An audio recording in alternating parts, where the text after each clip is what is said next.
Que la paz de Jesús esté contigo. Te saluda tu amigo y servidor Hugo Maciel de la comunidad evangelizadora La Peña, predicador católico de la diócesis de San Lorenzo, Paraguay. Hoy, miércoles 6 de enero, miércoles después de la Epifanía, la Iglesia Católica nos sigue invitando a reflexionar la palabra de Dios. Estamos en el ciclo litúrgico B, contemplamos el Evangelio según San Marcos. Estamos en el capítulo 6, versículos del 45 al 52. Evangelio según San Marcos, capítulo 6, versículos del 45 al 52. Nos dice la palabra de Dios. Después de esto, Jesús hizo que sus discípulos subieran a la barca para que cruzaran el lago antes que él en dirección a Betsaida, mientras él despedía a la gente. Y cuando la hubo despedido, se fue al cerro a orar. Al llegar la noche, la barca ya estaba en medio del lago. Jesús, que se había quedado solo en tierra, vio que remaban con dificultad porque tenían el viento en contra. A la madrugada, fue Jesús hacia ellos caminando sobre el agua y ya iba a pasar junto a ellos. Cuando lo vieron andar sobre el agua, pensaron que era un fantasma y gritaron, porque todos lo vieron y se asustaron. Pero enseguida, Él les habló diciéndoles: ¡Calma! ¡Soy yo! ¡No tengan miedo! Subió a la barca y se calmó el viento. Y ellos se quedaron muy asombrados, porque no habían entendido el milagro de los panes, pues tenían el entendimiento oscurecido. Jesús camina sobre las aguas. El Evangelio según San Marcos, así como el Evangelio según San Mateo y el Evangelio según San Juan, son los tres evangelios que traen este episodio de Jesús. Y los tres los sitúan después de la multiplicación de los panes. Quisiera compartir contigo un análisis bíblico sobre este episodio bíblico. Vamos a tratar de hacerlo desde dos puntos de vista. Recordar que lo que hacemos es un análisis bíblico. Por eso gente me pregunta, ¿por qué al leer la palabra de Dios no anuncia, no proclama el Evangelio y no dice al final palabra del Señor, gloria a ti, Señor Jesús, como se dice en la liturgia? Y la respuesta es justamente eso, porque no estamos en la liturgia. Lo que pretendemos es hacer un análisis bíblico, una catequesis o una reflexión, una catequesis teológica sobre lo que es el contenido bíblico. O sea, dar algunos datos bíblicos sobre lo que se comenta en el Evangelio para hacer una reflexión un poco diferente a varias reflexiones que podemos encontrar. Ese es el objetivo de compartir la palabra. Estamos en la perícopa de Jesús camina sobre las aguas. Dijimos que en el Evangelio de Juan, tanto como en el Evangelio de Marcos y de Mateo, aparece la misma escena bíblica. Siempre después de la multiplicación de los panes. En el Evangelio según San Juan nos da un dato interesante, porque Jesús obliga a sus discípulos a subir a la barca. Así empieza el texto bíblico de hoy. Inmediatamente obligó a sus discípulos a subir a la barca e ir por delante de él hacia Betsaida. Así inicia hoy el texto bíblico. ¿Por qué Jesús obliga a sus discípulos a subir a la barca y marcharse de ahí? Los sinópticos, o sea, tanto Mateo como Marcos, no nos da la respuesta, pero Juan sí. Nos dice Juan que nos da el dato de que querían tomar a Jesús por la fuerza para hacerlo rey, y Jesús tiene que huir de ese lugar. Es por eso que, escapándose de la multitud para no ser proclamado rey, entre paréntesis, todavía, cerramos paréntesis, Jesús obliga a sus discípulos a subir a la barca e ir al otro lado. Haciendo una visualización del texto bíblico, podemos ver que ellos están por cruzar el lago.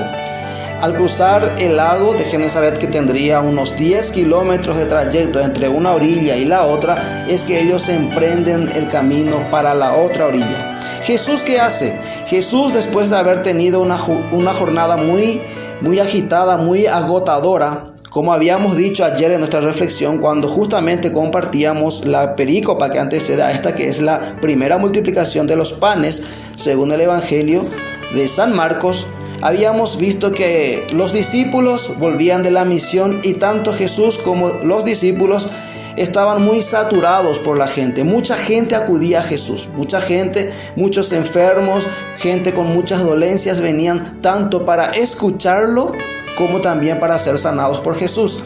Es entonces que están tan agobiados, tan sobrecargados por la actividad de ese día, que Jesús pide a sus discípulos vengan a un lugar tranquilo para descansar. Así habíamos comentado ayer nuestra reflexión. Hoy Jesús, después de terminada esa misma jornada, les dice pasemos a la otra orilla, vamos. Pero ¿qué es lo que hace Jesús después de una jornada agotadora? Consejo para todos quienes queremos seguir el ejemplo de Jesús. Porque ayer en la reflexión decíamos, todo lo que suceda en estas escenas bíblicas es un mensaje para los discípulos de Jesús, para los apóstoles de Jesús, para aquellos que quieran acompañar a Jesús, para aquellos que quieran tomar como modelo, como referencia la persona de Jesús, que en estos 3 años de ministerio público vino a enseñarnos cómo tenemos que ser. Entonces, el discípulo es el que sigue a su maestro. Seguir el modelo de Jesús. Jesús deja el modelo. Cuando estés en una jornada cargada y agotadora, ¿cómo terminar la jornada? En compañía de Dios Padre. En la soledad, en la oración. En la soledad y en esa intimidad con su Padre. Jesús nos enseña eso en el texto bíblico de hoy. Luego Jesús, estando orando con su Padre, terminada la oración, ya se hace de noche, ya va haciendo la medianoche y ya inclusive está por amanecer. Al día siguiente, Jesús ve a sus discípulos luchando, batallando contra el viento, contra la corriente. ¿De dónde? ¿De qué corriente? La corriente, situemos el texto bíblico. La barca de Pedro, que siempre ha simbolizado la iglesia. Es la iglesia y también la iglesia doméstica, la familia. La iglesia toda, la iglesia como tal y la iglesia doméstica, la familia. Está simbolizada ahí la familia, está simbolizada ahí la iglesia. La iglesia en la barca de Pedro. La iglesia timoneada por Pedro. Pedro es el que lleva el timón. Pero ¿qué pasa con la iglesia? ¿Dónde está la iglesia? La iglesia está en el mundo, a mitad del camino, a 5 kilómetros de la orilla. Empieza a temblar, empieza a tambalear la iglesia, empieza a tambalear la familia. ¿Dónde? En el medio del mar. ¿Qué simboliza el mar para la Biblia? El mar simboliza el mundo. En medio del mundo, la iglesia y la familia empiezan a tambalear. ¿Qué es lo que hace tambalear a la iglesia? ¿Qué es lo que hace tambalear a la familia? Los vientos que aparecen en este mundo hostil, en este mundo por el cual la iglesia y la familia tiene que atravesar. Pero hay otro elemento, el viento que arrecia contra esa barca. Contra la barca que es la iglesia, contra la barca que es tu familia, el viento fuerte, esa corriente. ¿Y qué es el viento? El viento que son las ideologías, las filosofías, las ideologías que hoy están azotando a la iglesia y a la familia. Piense usted, ¿cuáles son las ideologías que apuntan directamente contra la iglesia y contra la familia? En los países vecinos se están aprobando el aborto. Y esta corriente, este nuevo estilo de vida, esta nueva filosofía o esta nueva, entre comillas, política de, entre comillas, negocios, que es la ideología de género, el feminismo y todos los ismos que usted quiera pensar, son estas ideologías que están arreciando y están golpeando a la iglesia y a la familia. ¿A dónde apuntan todas estas ideologías, toda su artillería? A la iglesia y a la familia. Y ahí está la iglesia, tambaleando. ¿Cómo es que esto se puede solucionar? ¿Será que la iglesia, será que la familia tiene que hundirse en el mundo? Es ahí donde aparece Jesús. Jesús ve que la barca está tambaleando. Jesús ve que la barca puede llegar a hundirse. Y es ahí donde Jesús empieza el camino. Y Jesús camina sobre el mundo.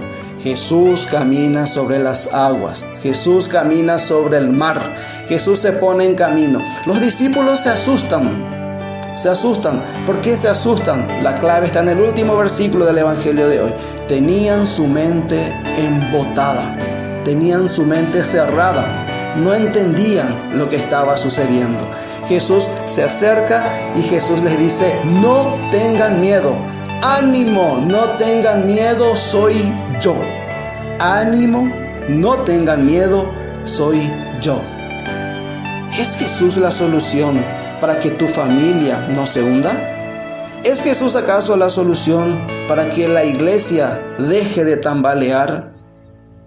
Es Jesús quien aparece y calma la tempestad. Jesús aparece y calma el viento.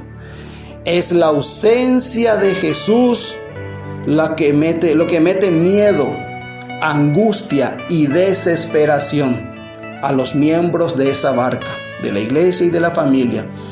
¿Decías que la iglesia estaba tambaleando? ¿Decías que la familia estaba en riesgo de hundirse? Jesús aparece y calma el viento que azota contra la iglesia y contra la familia. El otro análisis que quiero hacer con ustedes antes que se me termine el tiempo es: Jesús multiplica los panes, la perícopa anterior. Luego Jesús camina sobre las aguas. El Evangelio de San Juan seguidamente pone el texto bíblico, la perícopa del famoso discurso eucarístico. ¿Qué nos quiere decir Juan? ¿Qué nos quiere decir teológicamente? ¿Qué nos quiere enseñar la palabra de Dios en este sentido? En el Evangelio de Juan está en el capítulo 6 del Evangelio según San Juan, estas dos perícopas. Y luego empieza el discurso en la sinagoga de Cafarnaúm, conocido como el discurso eucarístico. Es que después de estos episodios de la multiplicación de los panes y de Jesús caminando sobre el agua, ellos le preguntan a Jesús, versículo 28 del capítulo 6 del Evangelio según San Juan: ¿qué tenemos que hacer para realizar las obras de Dios? Jesús les respondió: la obra de Dios es que creáis en el que Él ha enviado. Entonces ellos le dijeron: ¿qué signo haces para que podamos verlo y para que creamos en ti? ¿Qué obras realizas? Nuestros padres comieron el maná en el desierto, según está escrito: pan del cielo les dio de comer. Jesús les respondió: en verdad os digo que no fue Moisés quien os dio el pan del cielo, es mi Padre el que os da el verdadero pan del cielo, porque el pan de Dios es el que baja del cielo y da vida al mundo. Entonces le dijeron: Señor, danos siempre ese pan. Les dijo Jesús: yo soy el pan de vida, el que venga a mí no tendrá hambre, el que crea en mí nunca tendrá sed. Yo soy el pan de vida, el que venga a mí no tendrá hambre, el que crea en mí nunca tendrá sed. Capítulo 6, versículo 35 del Evangelio según San Juan. ¿Por qué Jesús multiplica los panes? Para decir: yo tengo el poder de hacer con el pan lo que yo quiera. Tengo el poder sobre la materia. ¿Por qué Jesús camina sobre las aguas? Para decir: yo puedo hacer con mi cuerpo lo que yo quiera. Con mi cuerpo yo puedo hacer lo que yo quiera. El pan de la Eucaristía, que es el cuerpo de Cristo. Cristo lo hizo. Él es el pan de vida. Fuerza, que Dios te bendice.